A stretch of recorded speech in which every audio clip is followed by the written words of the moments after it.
Muy buenos días a todos. Vamos a dar inicio al comité GSC correspondiente al 22 de febrero del 2016. En Colombia, Pacific Rubiales finalmente no realizó el pago el pasado 19 de febrero, fecha en la que se vencía el periodo de gracia de 30 días correspondientes al cupón, que debe haber sido pagado en enero de este año. Con esto pues ya esperamos los pronunciamientos tanto de Fitch como de Moody's, calificando el evento como un evento de default por parte de Pacific Rubiales. Mientras tanto, la entidad anunció que continuaba negociando con algunos acreedores. Por otra parte, del lado macro, interesante la decisión del Banco de la República de Colombia, que se ajustó de acuerdo a las expectativas de 25 puntos básicos. Recuerden que nosotros pues hemos sido partidarios de hacer ajustes un poco más agresivos. Sin embargo, pues dentro de la entidad, la mayoría de miembros se ha inclinado por una aproximación un poco más gradual. Esto, la tasa se ha incrementado cerca de 175 puntos básicos durante el último año.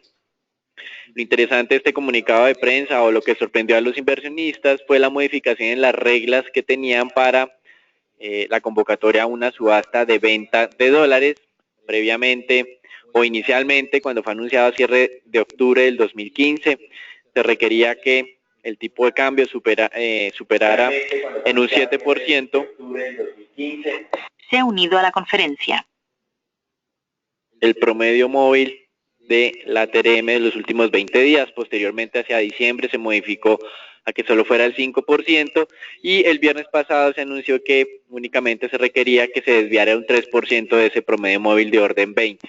Con relación a eso, pues en los últimos 4 meses, solamente en 2 ocasiones se ha identificado ese desbalance del mercado cambiario, y pues esperamos que sea todavía de poca utilidad para controlar el debilitamiento del peso, teniendo en cuenta las observaciones ya hace más de una semana en un seminario en el que se afirmaba que las reservas internacionales colombianas no eran suficientes para estar haciendo una intervención activa al mercado cambiario.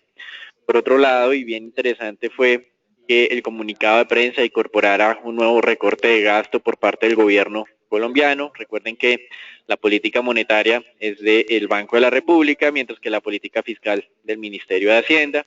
Y es interesante que dentro del comunicado de prensa del Banco de la República se incorporara el anuncio de ese recorte de tipo fiscal. Con relación a eso, el gobierno anunció una nueva reducción en el gasto para el año 2016, equivalente a 6 billones de pesos. Esto es más o menos el 0.7% del PIB, con lo que espera compensar la caída de los ingresos petroleros, en lo que significaría el cumplimiento de la meta de la regla fiscal. Con relación a eso, pues es interesante, digamos, tratar de dilucidar a futuro si ese recorte de gasto por parte del gobierno afectaría las expectativas de crecimiento del mismo. Recuerden que el gobierno espera un crecimiento entre el 3 y 3.2% para el año 2016, y que el mercado está entre el 2,5 y 2.7%, con el riesgo de revisarlo a la baja, y con esa evidencia de confianza del consumidor dada a conocer la semana pasada que se ubicaba en los mínimos históricos, pues probablemente el mercado incluso tendría el sesgo a revisar a la baja esas expectativas. Entonces es interesante ver si el gobierno en algún momento hace ajustes a sus pronósticos de crecimiento, aunque como ha sido histórico o característico por parte de la actual administración, solamente dentro de o a finales de año podría hacer algún tipo de revisión importante. Con relación a América Latina, interesante los pronósticos que tienen las autoridades brasileñas sobre su economía, con una contracción cercana al 3%, muy parecida a lo del mercado, una inflación del 7.1%, por encima todavía del rango máximo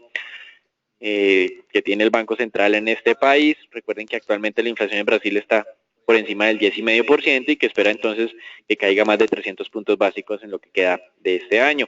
Y adicionalmente, del lado fiscal, hizo un anuncio que era en teoría positivo, que era un recorte de más de 23 billones de reales en el presupuesto del gobierno, pero por el otro lado, pues un anuncio que seguramente no le va a gustar al mercado, y es que ya no va a buscar un superávit fiscal primario para Brasil del 0.5%, sino que si los ingresos no se comportan de acuerdo a lo esperado, incluso contemplaría la posibilidad de tener un déficit fiscal primario del 1% del PIB. Entonces es interesante ver acá los inversionistas probablemente pues todavía no muestren confianza sobre la dinámica de las finanzas públicas en Brasil, a pesar del anuncio del recorte de gasto, teniendo en cuenta la flexibilización que están haciendo en las metas de ahorro fiscal. Y por el lado corporativo, interesante, un acuerdo ya alcanzado entre BTG Pactual y la firma suiza EFG, en la que vendería su participación a esta firma suiza en el banco privado BIS, que fue adquirido el año pasado. En esa participación fue valorada en cerca de 1.33 billones de francos suizos. La mayoría del pago se va a realizar en efectivo, es decir, casi 1 billón de francos suizos, y el restante se recibirá en acciones por parte de BFG hacia BTG, es decir que BTG Pactual se convertiría en el segundo mayor accionista de EFG luego de una familia griega, y con esto pues estaría levantando recursos cercanos al billón de dólares, lo que en teoría le debería ayudar a mitigar un poco los impactos que está teniendo la entidad luego de lo que sucedió el año pasado en la investigación de corrupción del tema de Petrobras. Con relación a México, y contrario a lo que sucede en el resto de países de América Latina, la inversión extranjera directa se incrementó casi un 26%, alcanzando los 28 billones de dólares. Muy importante esto, teniendo en cuenta pues que hemos venido haciendo seguimiento a los países de la región, y para el caso específico de Colombia, esa inversión extranjera descendió de cerca de 16 billones de dólares a 12 billones, y se espera una nueva moderación para el año 2016 hacia los 9 billones. Entonces es importante ver acá esa dinámica contraria y bien positiva de la economía mexicana. En los Estados Unidos, el viernes pasado, el indicador de inflación al consumidor subió más de lo esperado, ubicándose en 1.4%, y la inflación básica cercana al 2.2% es la más alta de los últimos 4 años, en cierta manera dando soporte a las expectativas de los diferentes miembros de la FED, que esperaban una normalización paulatina y gradual de la inflación, a pesar de lo que está sucediendo con el precio del petróleo en el arranque de este año. En Europa, varias noticias. La semana pasada había pues un alto riesgo de que el gobierno británico decidiera pues salirse de la Unión Económica Europea. Recuerden que el Reino Unido participa de la Unión Económica, pero no de la zona del euro. Entonces es importante esto, pues es un factor de riesgo adicional que tiene esta región. El viernes pasado, diferentes autoridades de la Unión Europea llegaron a acuerdo con el gobierno británico para darle un trato preferencial y excluirlo de algunos compromisos. Esto lo está mostrando el primer ministro británico, que es del Partido Conservador, como una victoria de su mandato, y ahora ha convocado a un referendo en el que los británicos tienen que decidir si se mantienen o no dentro de la Unión Europea. Ese referendo se va a realizar el próximo 23 de junio, y ya el día de hoy estamos viendo cómo incluso dentro del Partido Conservador hay división, y de acuerdo a las encuestas, en este momento, si se realizara el referendo, los británicos decidirían salirse de la Unión Europea. Esto está teniendo importantes efectos, sobre todo en el mercado de monedas, como más adelante lo va a mencionar Agustín. Entonces es importante acá ese referendo de posible salida del Reino Unido de la Unión Europea. Está generando impactos en los mercados y por supuesto va a continuar generando ruido en los próximos meses. Desde el lado macroeconómico, se tuvo un mal dato en el PMI compuesto, es decir, un indicador de actividad económica de la zona euro, debido pues básicamente a una desaceleración en la Alemania y a la contracción de Francia, algo pues que no estaba tan descontado por el mercado. Ese indicador entonces para la zona euro desciende desde 53.7 a 52.7. El mercado esperaba un descenso un poco más moderado. Y también pues en la zona euro se estaba discutiendo sobre un posible plan de alivio de deuda para Grecia, algo que habían rechazado durante todo el año 2014 y durante el 2015. Era uno de los requerimientos del Fondo Monetario Internacional para participar en el plan de ayuda a Grecia. Sin embargo, pues por el momento lo que se conoce ese plan de alivio es muy limitado y solamente se consideraría posible a partir del año 2022. Y en el lado pues negativo también de la zona euro, Moody's decidió modificar la perspectiva de España de la calificación, que la tenía en positiva, hacia estable, haciendo alusión claramente a la situación o a la coyuntura política interna que dificultaría cualquier reforma adicional tendiente a mejorar el crecimiento. En Japón, el PMI manufacturero también salió digamos, con una lectura negativa, se debilitó desde 52.3 a 50.2. Y en China, una noticia interesante acerca del regulador del mercado de capitales que generó o terminó generando un efecto positivo en el mercado accionario. Más adelante vamos a ver esto. Pues el mercado entiende que el gobierno está implementando medidas para incentivar la economía y una de esas medidas era mejorar la confianza en el mercado de capitales con la sustitución del actual regulador. En las noticias que tenemos para el día de hoy, tenemos hacia las 9:45 de la mañana en Estados Unidos también el PMI manufacturero. Recuerden que las lecturas tanto para Europa como para Japón de este indicador han sido muy débiles. Con relación a la dinámica de apertura de los mercados accionarios, está siendo predominantemente positiva. Si bien es cierto, la semana pasada cerramos con una corrección de los valores del sector financiero, que terminó pues obviamente generando la primera pérdida generalizada en las últimas 4 sesiones. Esta semana está abriendo con un nuevo impulso, básicamente apoyado en lo que es el sector minero, precio del petróleo otra vez por cerca de los $30 el WTI o por encima de ese nivel, y esto pues ha servido para impulsar los valores del sector minero en diferentes plazas. En Asia se destaca el avance de China, que también pues se vio favorecido por la modificación a la sustitución del regulador del mercado de capitales. En Japón hay un avance cercano, o hubo un avance cercano al 1%, y esto también está de la mano de un debilitamiento del yen. Y pues en Europa pues hay algo de avances también por temas básicamente de sectores mineros, a pesar de noticias no tan positivas desde el lado financiero. Eso es todo por ahora, los dejamos con Agustín.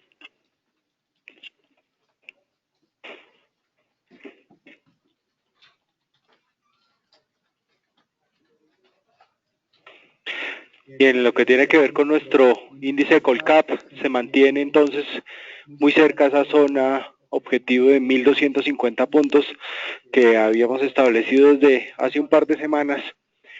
Bien interesante aquí observar que el índice ADX y el DMI continúan señalando la fortaleza de la tendencia alcista, y ustedes ven como el indicador ADX, que es la línea negra que estoy señalando en este momento, se ubica sobre los 30 puntos y también con una pendiente positiva, lo que quiere decir que podríamos continuar observando, palabras más fáciles, podríamos continuar observando valorizaciones en nuestro índice dentro de este canal que hemos tratado de plantear como un canal alcista, y les recuerdo el posible fin de la tendencia bajista de muy largo plazo. Sin embargo, recordarles también que la pendiente de esta subida, como ustedes pueden observar, pues no es empinada, lo que podría decir entonces que el índice, aunque podría tener un comportamiento favorable, también es cierto que ese comportamiento o esa valorización no sería excesiva. Por tal razón es importante siempre aprovechar precios altos para tomar utilidades en el corto plazo.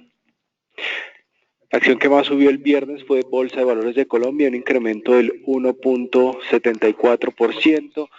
La acción simplemente se mantiene aquí sobre el canal alcista de largo plazo. Les recuerdo que esta especie de manera tradicional ha estado siempre presentando una resistencia importante sobre la zona de los 19,50 en la parte más alta, y aquí precisamente en esta zona que está visitando o en la que está ingresando en este momento, que es 17,50 a 18 pesos por acción. En el lado negativo, aquí típicamente Pacificorp, no me voy a detener mucho, la acción ya se ubica sobre los 1.500 pesos nuevamente, confirmando simplemente la resistencia a los 1.800 a 2.000 pesos.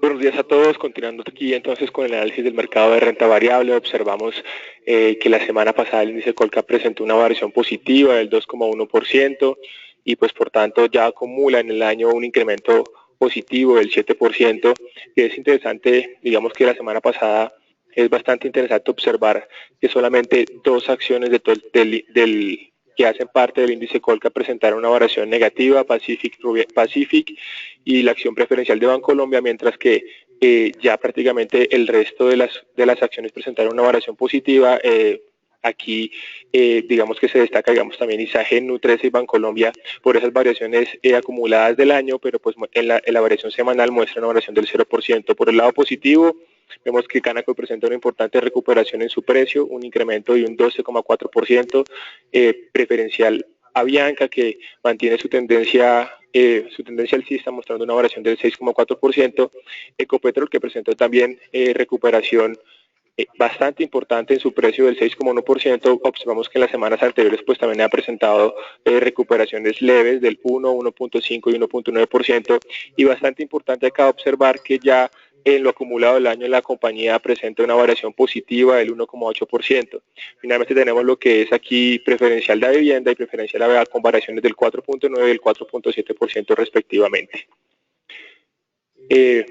Bueno, aquí continuando ya con lo que son los anuncios por parte de compañía, vemos que el día viernes la compañía Pacific Exploration and Production Corporation estuvo anunciando a través de la Superintendencia Financiera lo que son sus acuerdos con tenedores de bonos y prestamistas. Ante esto destacamos lo siguiente: en el acuerdo de prórroga de los tenedores de bonos, estos acordaron abstenerse de declarar que los montos de capital de dichos bonos son deuda exigible hasta el 31 de marzo del 2016, es decir, esta prórroga de pago de intereses y digamos que exigibilidad de capital se está dando hasta el 31 de marzo del 2016, y es bastante importante mencionar acá que solamente el 34% digamos de los tenedores del monto total de capital en circulación de los bonos del 2019 accedieron a entrar a ese acuerdo, y los del 2025 un 42%, mientras que los prestamistas en su totalidad acordaron entrar a lo que es esta prórroga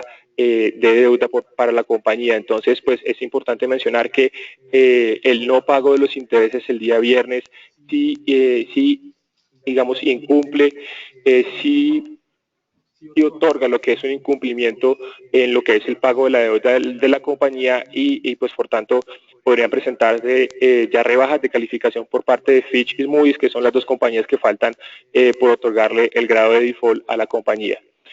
Por otro lado, vemos aquí que la Bolsa de Colombia ha retransmitido sus estados financieros separados con corte del 31 de diciembre del 2015, y ante estos pues es importante mencionar que se presentan algunos cambios en sus estados financieros que tendrán unos impactos en lo que es los impuestos diferidos, el CRE, la renta, y pues por tanto lo que son las utilidades del ejercicio, que en general tendrán un impacto negativo en sobre los resultados anuales de la compañía. Finalmente, en ISA vemos que el Ministerio de Hacienda ha autorizado un préstamo por 250.000 millones de pesos colombianos con el BBVA. En cuanto a nuestro calendario, pues recordarles que el día de mañana, antes de apertura de mercado, tendremos los resultados por parte de Celsia, con la cual iniciaremos la fuerte jornada de entrega de resultados. Como lo mencionó Daniel anteriormente, el mercado de divisas amanece presentando esta mañana una alta volatilidad después de de la fortaleza que está tomando, la posible decisión que tomaría el Reino Unido de salir de la Unión Europea. Esto ha generado entonces que la libra esterlina pierda cerca de 2% esta mañana. La moneda estaba cayendo desde el promedio de la semana anterior, que era 1.45, hasta el 1.42. Esto también estaba generando algunas pérdidas en otras monedas de países europeos y monedas fuertes frente al dólar, pero por el lado de las monedas emergentes el panorama es totalmente diferente. Valoraciones generales en las monedas emergentes, donde el rublo ruso, el peso chileno son los que más favorecidos se están presentando esta mañana por los incrementos en el precio de los metales, principalmente el cobre, y también por el buen desempeño que está presentando el WTI. Varios rumores de que el Banco Central de China, como también lo comentó Daniel anteriormente, podría aumentar sus medidas para motivar el crecimiento en este país, también estarían favoreciendo entonces el desempeño de los mercados emergentes. Esa misma línea de ideas, es bien importante aquí destacar que en nuestro peso colombiano se puede presentar, y de hecho ya se está presentando, un ataque a este soporte que veníamos observando desde hace ya varios meses, y también podríamos entonces ver un ataque cercano a la media móvil de 50 sobre la zona de los 3.300 pesos. Asimismo, el indicador DMI está mostrando posiblemente un cruce de su DMIU más el menos, donde pueden ver que en el mediano plazo podría empezarse a desempeñar o a desencadenar un cambio de tendencia más fuerte que podría llevar al tipo de cambio hacia la zona de la media móvil 100 de los 3.150. Esto también está acompañado de una noticia fundamental relevante. El día viernes se modificó nuevamente el límite para las subastas, la convocatoria de opciones call por parte del Banco de la República del 5% al 3%. Esto lleva a que cualquier incremento de la TRM para el día de hoy, para estos días cercanos a los 3.460, 3.450, podría desencadenar esa venta de dólares o la opción de vender dólares por parte del Banco de la República por cerca de 500 millones. Lo que tiene que ver con el mercado mundial de petróleo, pues el mercado o los especuladores continúan con una visión bajista. Ustedes ven cómo las posiciones netas continuaron disminuyendo la semana anterior de 188 a 159 millones de barriles. Aquí llama la atención de manera importante lo que ocurrió el día viernes, cuando prácticamente estaban desestimando nuevamente los acuerdos o las conversaciones que habían tenido Rusia y los otros miembros de la OPEP. Y les recuerdo, el día viernes observamos un movimiento bajista en el comportamiento del crudo. De manera principal, observamos que también el día viernes los operadores en Nueva York estaban disminuyendo sus posiciones. Esto lo que señala es un nerviosismo en el corto plazo frente al comportamiento del precio del crudo. En lo que tiene que ver ya con una visión más estructural, aquí ya la cifra de plataformas activas en Estados Unidos disminuye fuertemente en 26 plataformas la semana anterior. Este número de 413 es un número mínimo histórico. Les recuerdo que el dato por debajo de 500 plataformas señala en el largo plazo que por lo menos los perforadores en Estados Unidos estarían disminuyendo su oferta en Estados Unidos. Este dato, que es real, va en contravía de lo que anunció esta mañana la Agencia Internacional de Energía, que manifestó que Estados Unidos podría liderar la producción de crudo a nivel global en los próximos 5 años. Ya vemos que el dato de plataformas activas está señalando algo que es totalmente diferente a esta percepción. Sin embargo, también manifestó, y es lo que está motivando los incrementos en el precio del crudo, que ellos esperan una estabilización en los precios para el año 2017 y también podrían observar o se esperaría que se presentaran algunos avances en los precios durante este año. Esas dos partes importantes, esas tres partes importantes del reporte están entonces generando que el precio del crudo se ubique nuevamente sobre los $30 el barril. Aquí, al igual que el indicador que vimos anteriormente, estamos observando que podría entonces haber un fin del cambio de tendencia de largo plazo. También este canal bajista que hemos venido estudiando ya durante varias jornadas. Monitorear, sin embargo, el precio tan importante de 26 como un precio que podría ser el piso del crudo para las siguientes jornadas, y aquí todavía mantenemos la expectativa de que en algún momento vamos a ir a visitar la DMA 50, la media móvil de 50 días sobre los $32,60, lo que podría permitir, por lo menos, no sería una señal digamos ya alcista, pero sí por lo menos sería una señal de que esa tendencia o fuerte tendencia bajista a largo plazo empezaría a moderarse.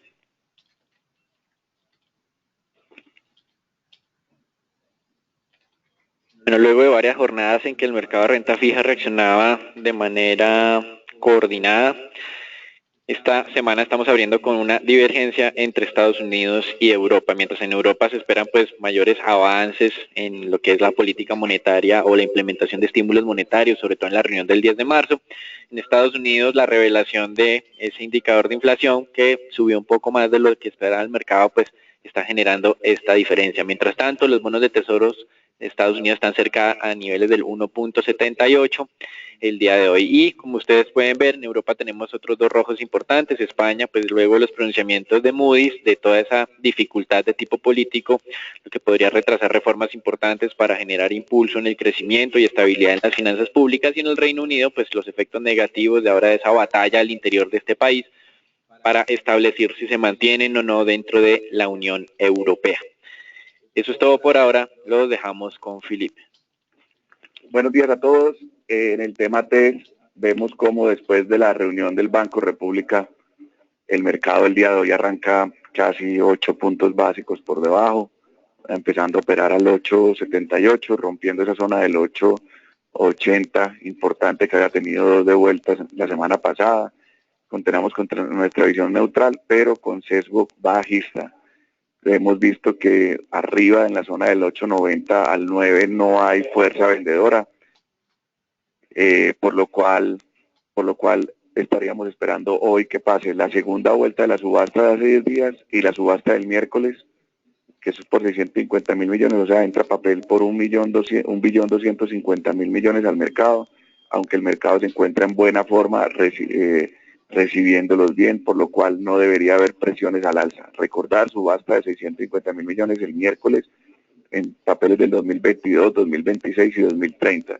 Retrocesos en la zona del 8.85, 8.87 son de compra y abajo al 8.75 nivel importante que de romperlo nos llevaría ya a buscar la nube del Ichimoku al 8.40.